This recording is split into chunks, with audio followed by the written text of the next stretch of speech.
In the heart of Granada, Spain, lies the Alhambra, an ancient city built atop Sabika Hill, 840 meters above sea level. It was a fortress, a palace, and a marvel of engineering. But the Nasrids, its creators, faced an impossible challenge: how to bring water to the top of a dry hill with no natural supply in sight. Water wasn't just essential for survival, it was a symbol of power, purity, and paradise in Islamic culture. To solve this, they designed a water system so advanced that it defied gravity, pulling water uphill through a network of canals and fountains. Even today, the intricate Acequia Real and its flowing streams leave visitors in awe. How did they achieve such a feat with medieval technology? But before we dive into how they did it, let's travel back to its beginning. The story of Alhambra started in the 9th century, when a man named Sawar ben Hamdun built a small fortress on the Sabika Hill. Back then, it was just a defensive stronghold, overlooking the Darro River below. This was a strategic choice since Granada was already thriving as a key part of the Islamic world in Spain. By the 13th century, something extraordinary happened. Mohammed I ibn al-Ahmar, the founder of the Nasrid dynasty, saw the potential to turn this fortress into a self-contained royal city.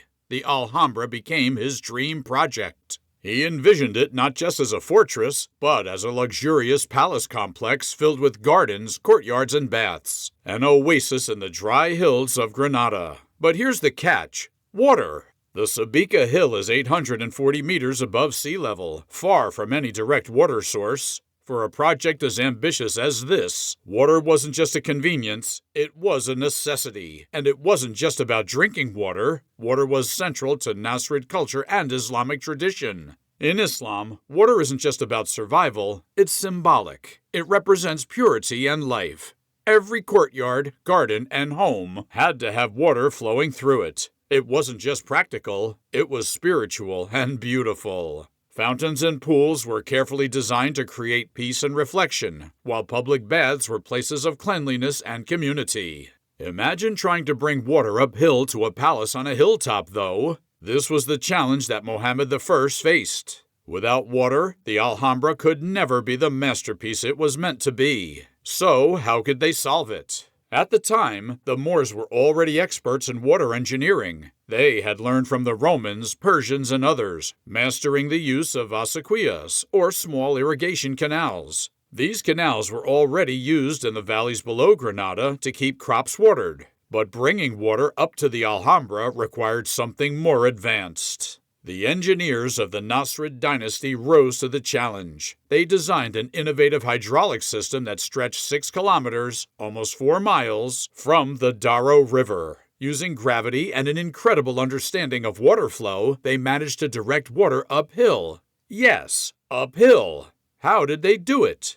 Well, first, they built a main canal called the Acequia Real, or Royal Canal. This canal started at a point high in the mountains, where the river's natural flow could be diverted. From there, they created a network of smaller channels to carry the water all the way to the palace. The system was so precise that water reached every part of the Alhambra, from the gardens to the bathhouses. Walking through the Alhambra today, you can still see their genius in action. In the Generalife Gardens, the summer palace next to the main complex, water dances in fountains and flows gently in narrow channels. The famous Patio de la Acequia showcases this perfectly, with a reflecting pool framed by the graceful arches of the water. But this wasn't just about beauty. The water system was designed to cool the palace during the scorching Andalusian summers. Picture this. As water flows through the courtyards, it cools the air and creates a soothing atmosphere. Even in the hottest months, the Alhambra would have felt like an oasis.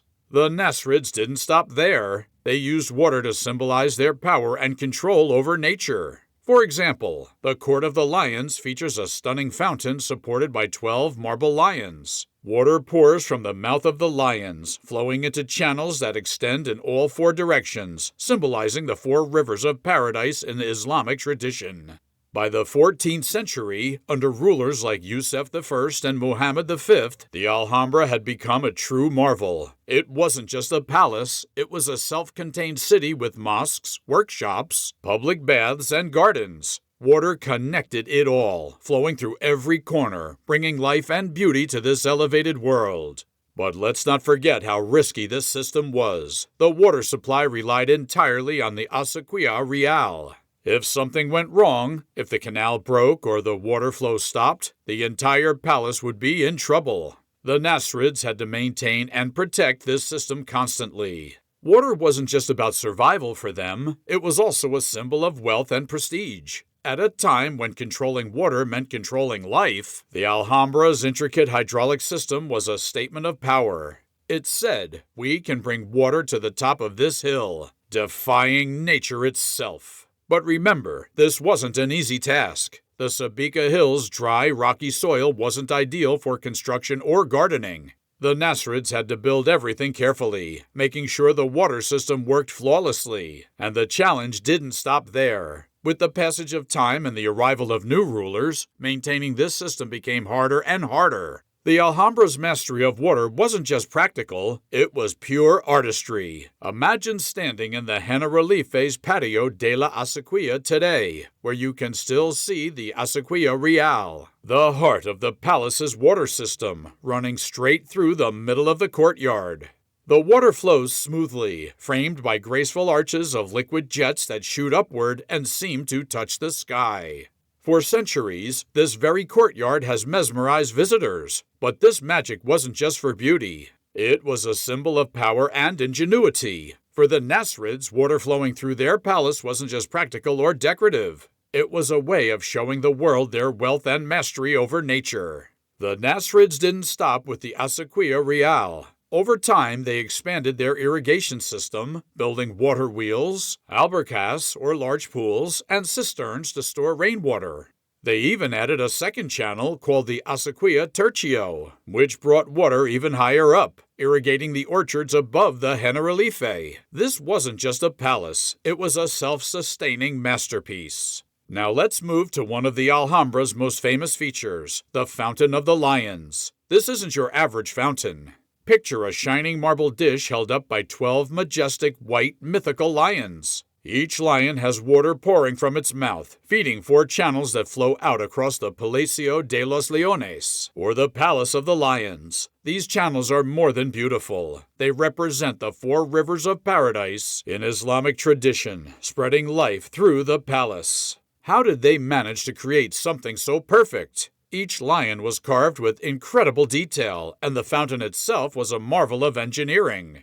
The Nasrids made sure the water flowed evenly, creating a balance that made the entire courtyard feel alive. This fountain was more than just a decoration, it was a symbol of everything the Nasrids had achieved. But as time marched on, not all the Alhambra's water systems survived. Some acequias, like the Inatamar Channel, fell into disrepair by the 20th century. The Inatamar, meaning Fountain of Tears, had once brought water to the Albaycin district of Granada, helping the medieval city thrive. Thankfully, efforts are underway to restore this ancient channel, led by people like Jose Maria Martín Civantos and the Fundación Agua Granada.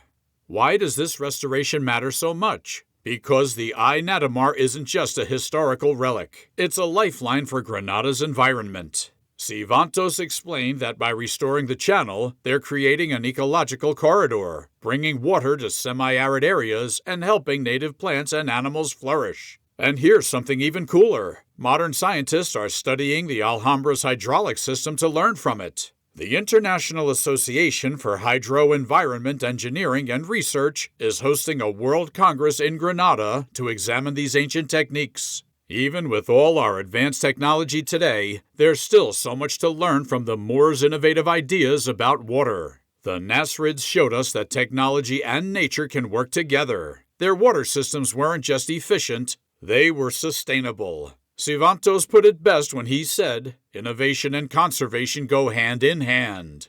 After the Nasrids, the Alhambra's story took a dramatic turn. In 1492, the last Nasrid Sultan, Mohammed XII, surrendered Granada to the Catholic monarchs, Ferdinand and Isabella, marking the end of Muslim rule in Spain.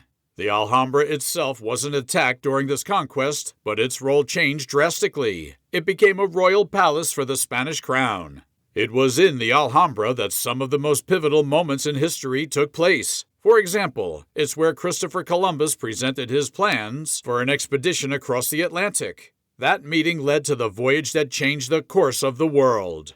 But after the conquest, the Alhambra's water system started to decline. While the Acequia Real was maintained, many of the other channels and gardens fell into neglect. By the 19th century, parts of the palace were in ruins. French troops occupied it during the Napoleonic Wars and even tried to destroy it with dynamite when they retreated. Thankfully, a Spanish soldier stopped them, saving much of what we can see today.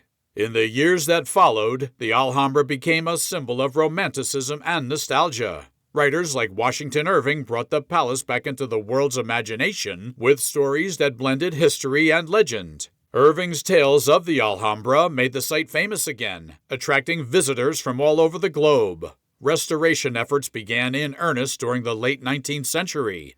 Architects worked tirelessly to repair the damaged structures and bring the palace back to life. Today, walking through the Alhambra is like stepping into a living museum. You can see the ingenuity of the Nasrids everywhere, from the carved stucco walls to the tranquil courtyards where water still flows. Even with its turbulent history, the Alhambra remains a testament to human creativity. It's a place where art, engineering, and nature come together in perfect harmony. So, what's your favorite part of the Alhambra story? Is it the genius waterworks, the breathtaking architecture, or its connection to world-changing events? Let us know in the comments below.